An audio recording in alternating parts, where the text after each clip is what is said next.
Sekarang tak tanya, kalau di kuantum fisika, di fisika yang asli nih, pelajaran asli, ada energi positif negatif nggak? Ada. Beneran?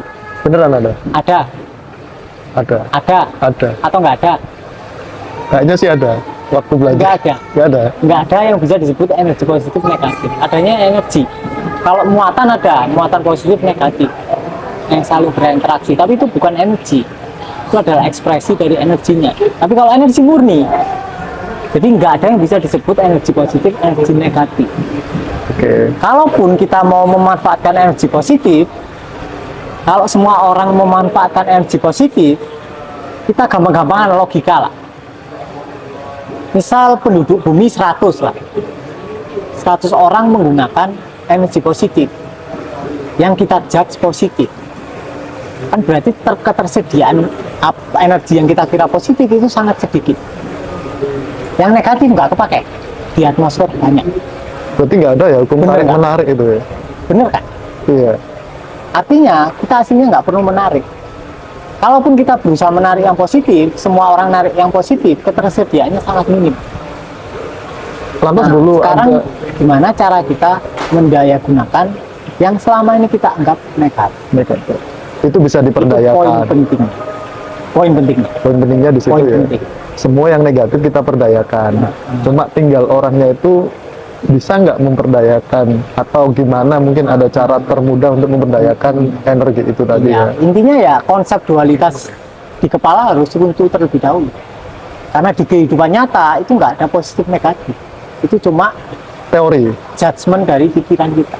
Oke. Karena pikiran kita nggak suka sama rasa itu. Hmm. Oke, Mas. Apakah nasib buruk juga bisa dirubah, Mas? Maksudnya? Kan banyak orang yang mengeluh nasib saya ini selalu sial, selalu kena musibah. Nah, apakah nasib tersebut bisa dirubah atau Dibiarkan. dibiarkan saja? Dibiarkan. Ketika kalian melawan ya akan looping terus, selalu terjadi lagi. Karena kalian masih stuck di aliran yang sama, tetap stuck karena kalian misal kayak tadi yang dijelaskan, ketika kalian terseret arus terus kalian melawan arus ya kalian akan tetap di kondisi yang sama. Ketika kalian mengikuti arus mungkin kalian akan melewati jalan yang buruk sepersekian detik, tapi setelah itu kan ganti tayangan. It's okay, nggak ada masalah ya, memang harus dialami. Ketika dialami ya selesai, nggak lama. Perlawanan kalian yang bikin itu lama karena kalian ngelawan, akhirnya lama. Sama kayak buku novel, kalian nggak mau baca satu halaman, akhirnya bolak-balik di situ, kalian nggak bisa buka halaman selanjutnya, nggak bisa. Gimana orang kalian nggak menerima skenario yang di halaman ke 100, kalian mau buka halaman ke 105 gimana? Nggak bisa, Harus melewati. harus dilewati. Ketika kita mengikuti arus, membiarkannya lewat, itu udah selesai kan. Ternyata nggak semenakutkan yang pikiran kita, biasa aja ternyata. Bagaimana sikap kita terhadap semesta yang sehingga semesta tetap memberikan satu keberkahan dan keberhasilan? Dilepas lagi atau gimana? Nah itu dualitas, pertanyaannya dualitas. Berarti dari pertanyaan itu, orang yang bertanya menganggap semesta terpisah dari kita. Menganggap semesta adalah suatu sosok yang memberikan. Padahal kita adalah semesta itu sendiri. Maka nggak ada istilah memberikan dan yang diberi. Nggak ada, karena keduanya adalah satu, bukan dua. Maka kurang tepat pertanyaannya. Kalau semesta memberikan, ya karena kita sendiri adalah semesta itu sendiri. Oke. Terus bersatu dengan semesta itu apakah hanya sekedar pengetahuan dan memahami atau memang sesuatu rasa atau hanya merasa bersatu? Oke, kita anggaplah semesta itu kesadaran. Dari awal kita udah kesadaran. Hijab atau penghalang yang paling menghalangi kita untuk mengalami kesatuan dengan semesta atau kesadaran karena kita berusaha menyatukan diri. Awalnya kita udah nyatu nih, kita air nih, misal kita air dari awal di situ di kolam, usaha air, setetes air untuk menyatu sama keseluruhan kolam itu justru menjadi penghalang. Ketika kita rileks, kita mengalami kesatuan secara aktual. Bukan soal rasa, tapi kita mengalami secara aktual. Dan itu akan kalian pahami ketika kalian mengalami by experience, nomenanya. Oke. Gimana nih caranya ngilangin ketakutan atau trauma yang belum kita alami, tapi trauma itu sudah melekat dalam diri kita? Bentar-bentar. Menghilangkan ketakutan dan trauma yang tidak pernah kita alami.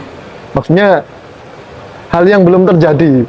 Jadi kita sudah berpikir, sudah trauma duluan nih.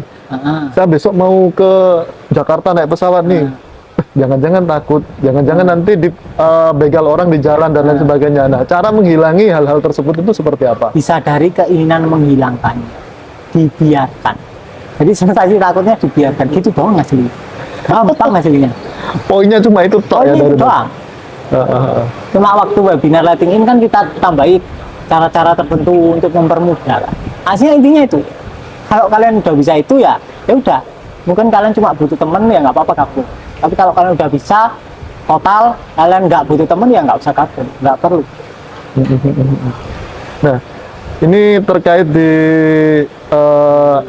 keyakinan Jawa. Dalam kasanan Jawa seringkali disebut istilah atau terminologi rasa atau roso, ya Mas. Nah, Mas Riko, hampir dalam hal apa saja dalam kasana Jawa, rasa menjadi semacam melting point. Apakah rasa ini hakikatnya adalah pencapaian kesadaran atau seperti apa? Jadi kalau di Jawa itu ada istilah roso. Jadi roso yang dimaksud dalam ajaran Jawa itu bukanlah perasaan. Itu adalah background dari perasaan. Bahkan kata roso aslinya nggak begitu tepat. Makanya istilahnya kan tanki noyong opo kan, nggak bisa dinamai. Artinya istilah roso bahkan nggak tepat. Intinya roso itu bukanlah perasaan, bukan emosi, bukan pikiran. Roso itu adalah latar belakang atau ruang di mana perasaan muncul dan menetap. Jadi bukan pencapaian kesadaran, bukan ya? Kita udah sadar dari awal. Coba lah Mas Rosi usahakan nggak sadar, bisa nggak? Nggak bisa, nggak ada tombol off-nya. Ya. Kita cuma mengira kita lagi tidak sadar. Bahkan perkiraan kita atau dugaan kita sedang nggak sadar itu terjadi di dalam kesadaran. Oke. Jadi intinya rasa itu tadi apa tuh? Latar belakang atau ruang dari perasaan. Ruang dari perasaan kita sendiri ya. Oke. Atau bagaimana relasi antara rasa dan kesadaran, Mas? Relasinya itu apa? Rasa dan kesadaran. Rasa dan kesadaran. Jadi, rasa yang mana? Rasa yang tadi. Iya. Rasa yang tadi sama. Tapi kalau korelasi antara kesadaran dan perasaan itu adalah manifestasi dari kesadaran. Jadi kesadaran itu adalah air, lautan, sedangkan perasaan adalah ombaknya. Jadi nggak terpisah. Perasaan adalah ekspresi dari kesadaran. Jadi satu kesatuan itu sendiri satu. Ya? Makanya nggak ada yang perlu ditolak, dibiarkan saat saja. Oke. Ini ada pertanyaan bagus Mas Riko. Setelah fase terendah, bagaimana sikap kita terhadap semesta yang sehingga semesta tetap memberikan satu keberkahan dan keberhasilan? Kita sedang ada di fase terendah. Iya. Nah, setelah fase terendah. Setelahnya ya udah dibiarin aja. Kalian perlu menyadari pikiran kalian yang menjudge kalian sedang berada di fase terendah. Rendah dan tinggi itu kan cuma penghakiman dari pikiran kan. Nah itu yang perlu kalian sadari. Kalau kalian menjudge kondisi kalian rendah, otomatis kalian akan ingin kondisi yang tinggi. Semakin kalian ingin kondisi yang tinggi, kalian akan semakin terjebak di kondisi yang rendah. Bahayanya itu. Makanya disadari mekanisme pelabelan dari pikirannya. Itu tricky dan sangat berbahaya. Ketika pikiran kita mulai membedakan antara rendah dan tinggi, itu adalah fase yang sangat berbahaya kalau kalian tidak sepenuhnya menyadari jebakan itu. Jadi perlu disadari pikirannya, oh ini fase rendah, nggak ada ya. Itu kan cuma suara pikiran, judgement, penghakiman dari pikiran. Asumsinya yang menghakimi pikiran kita sendiri ya. pikiran kita sendiri. Pikiran kita menghakimi pikiran sebelumnya. Ya kan? Benar. Contoh, misal gini, pikiranku tiba-tiba gini, Joko kayak seru rek, gak teko-teko. Terus selanjutnya muncul, wah tapi kan aku kan nggak boleh kayak gitu sama Om Joko. Nah ini kan berarti menghakimi pikiran sebelumnya. Yang dihakimi itu bukan kita, yang dihakimi oleh pikiran adalah pikiran-pikiran sebelumnya. Oke. Jadi kita tidak tersentuh oleh pemikiran aslinya. Kalau kita jeli ya.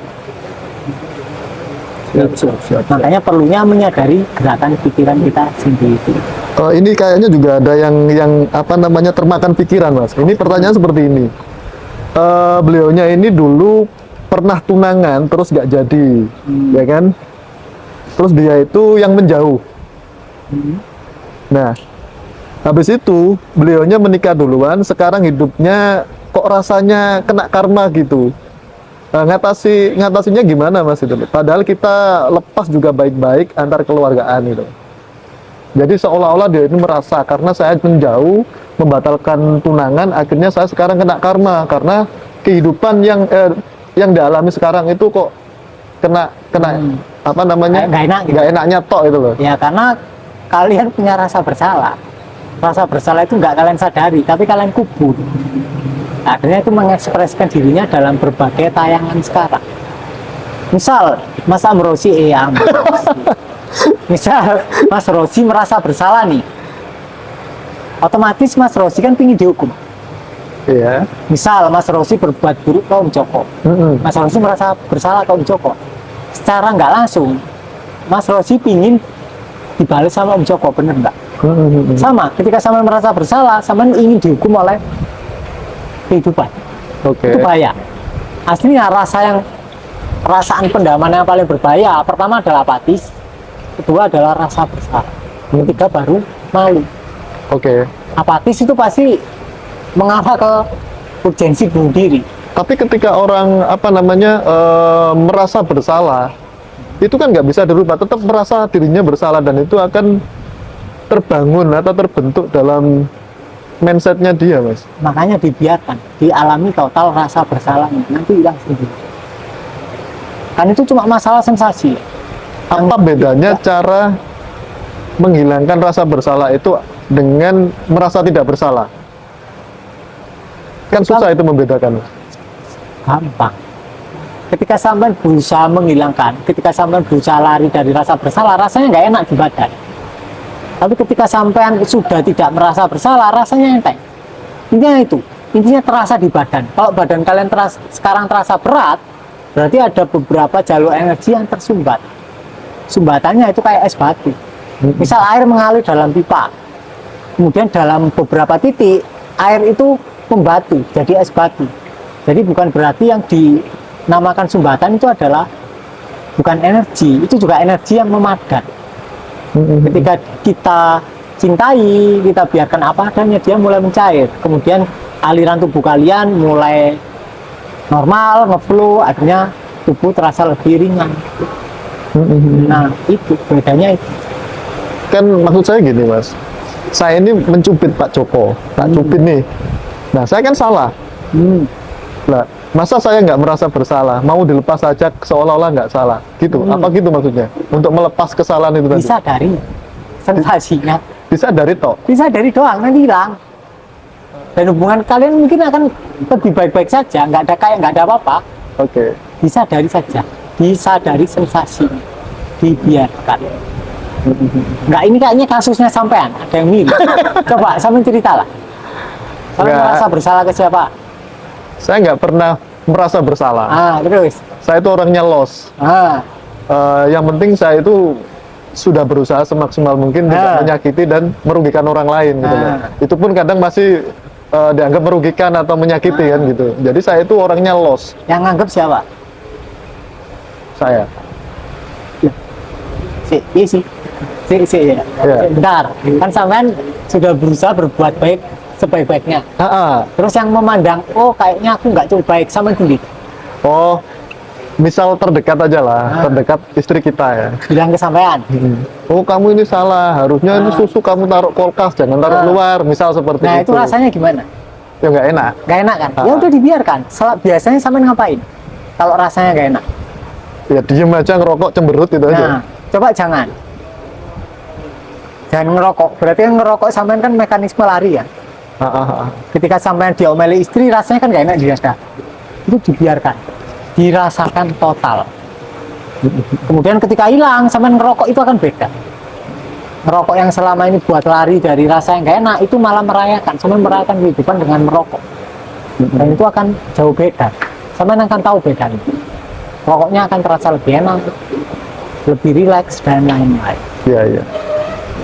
Karena akhir-akhir ini juga banyak sekali orang yang mengambil langkah yang sangat konyol menurut saya. Misal kemarin 2-3 hari kemarin kan ada kejadian di sebelah ini, mahasiswa loncat dari gedung karena katanya masalah percintaan lah apalah.